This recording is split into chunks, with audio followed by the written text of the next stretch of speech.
friends, MD vegan. We're always vegan, right? That's the most important thing we have to care for. Focus on that single thing. That is the most important thing everyone can do to save the planet and health and the animals. So, animals first, of course, yeah, because the biggest mistake humans make is that since humankind always been, yeah, we didn't know before, but since you began to know things, we can talk of knowledge in the imminent way, scriptures, writings, speaking, all these things, what we express today as knowledge, even if knowledge is much more than that. But let's say for the sake of the argument, if knowledge begins with writing and speaking and these kind of things, and language, if, I say it's not true, but it's very widespread, this view of the world today. So if that's true, then the biggest mistake, since we have these things, this kind of culture, civilization, is that we consider ourselves above the animals. We have the right to eat them.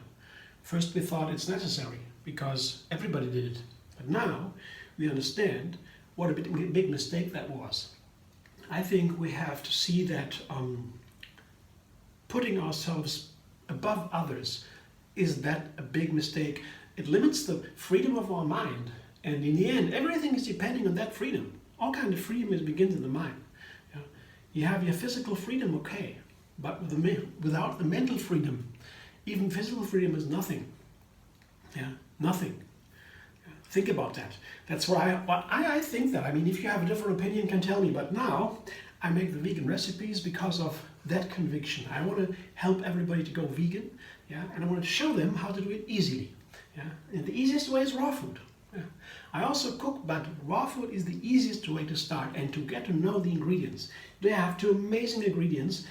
I found these persimmons recently in the health food shop, and they come in batches. Yeah, sometimes they come, sometimes they don't. Must have to do something with the seasoning, with the seasons. I think so. They are originated in China, or in Asia at least, and now they're all over the world. And here they come at sometimes we have them in the health food shop.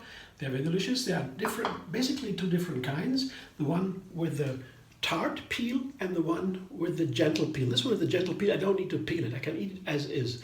But it should be, the ripest state is here, very easy. It is very soft, you see. And if I take this out easily, yeah, top, if I can do this, I try now, whoop, then it's ripe. Yeah, still sticking a little bit.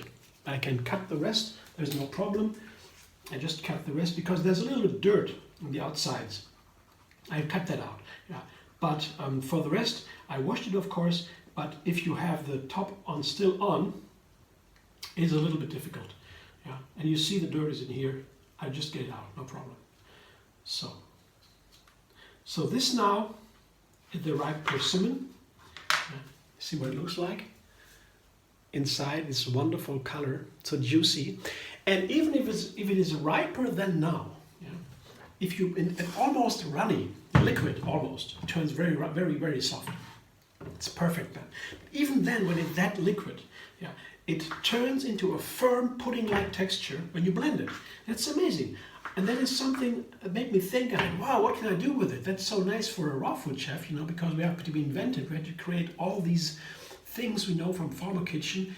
We have to invent them, because when you cannot cook, you have to do a little bit magic on these textures, and this is the perfect magic. If you blend a liquid thing into firm, what can the magic be better? So I have here the kale, and that's the idea, was to make a smoothie, a kale smoothie. This is the most difficult smoothies, one of the most, because kale can be pretty bitter, and it's the green with the most nutrients at all. Of all the greens, yeah, kale is the highest. And that's amazing. So many people like kale. I just take off the ribs, the stems like this. Very easy. So this would be too harsh. It would be too bitter to blend it. You can snack on it. But what I blend here is just the leaf, the soft part of the leaves. It's still firm. Yeah, and it's so perfect for a smoothie because the smoothie maker, the blender, breaks up the cells, and only then you really break up the cells, especially from this with the hard cells, with the hard leaves. only then you have the nutrients in your system. Otherwise, you can't even absorb them.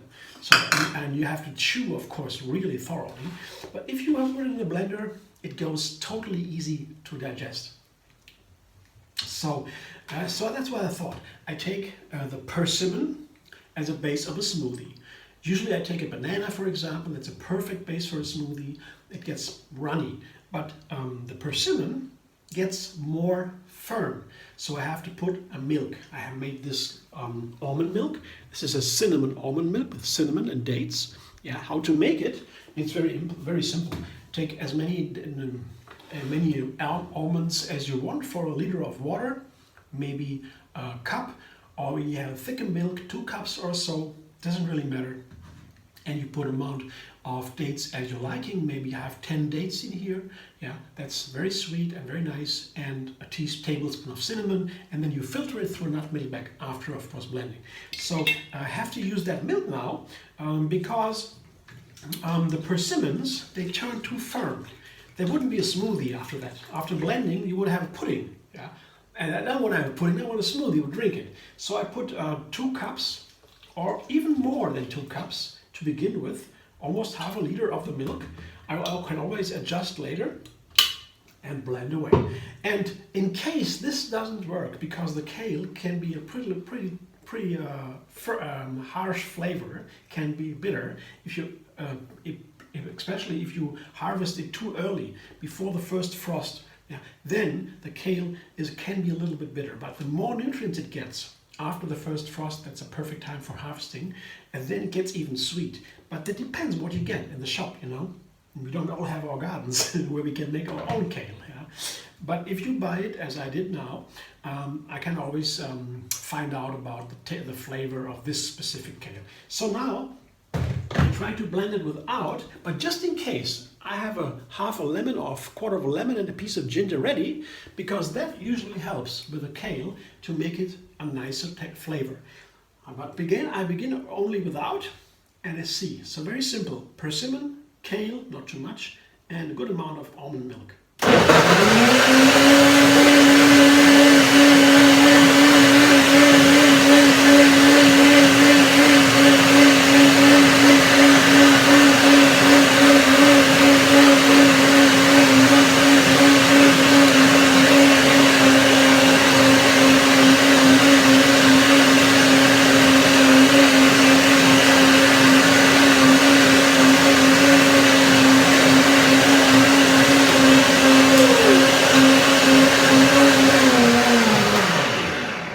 The kale also needs a little bit longer blending because it is a firm leaf, and so I take some long. And it is firm, but it's still a nice texture. I taste it now, and that's first important now.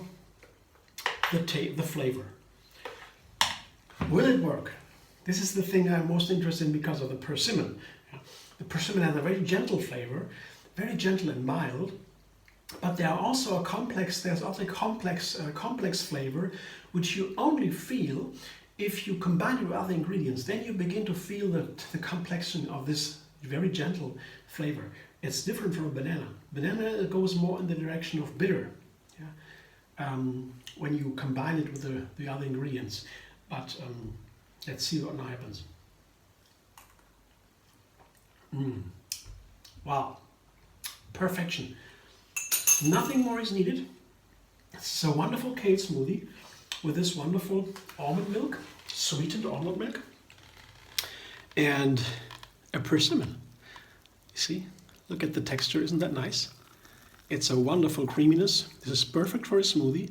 Yeah, and I have a half a liter of almond milk together with 1 persimmon and 2 nice leaves of kale without the stems. I will enjoy, greatly so, high boost of nutrients, and the persimmon really keeps also. If you eat a persimmon for breakfast, it keeps. I don't know why. Persimmon is an amazing fruit. I found out so many things about the fruit. I've used it in the last weeks a little bit more because I have this batch from the health food show. They arrived, and I take them home, let them sit on the shelves for a while until they turn soft, and one after the other I enjoy. Now this was ripe. I could take it with a little bit of kale. Thanks for watching. I hope you enjoy. If so, give me a thumbs up, maybe subscribe and be vegan on YouTube. have another recipe every single day, and find me on Facebook, Instagram, Pinterest, and Twitter.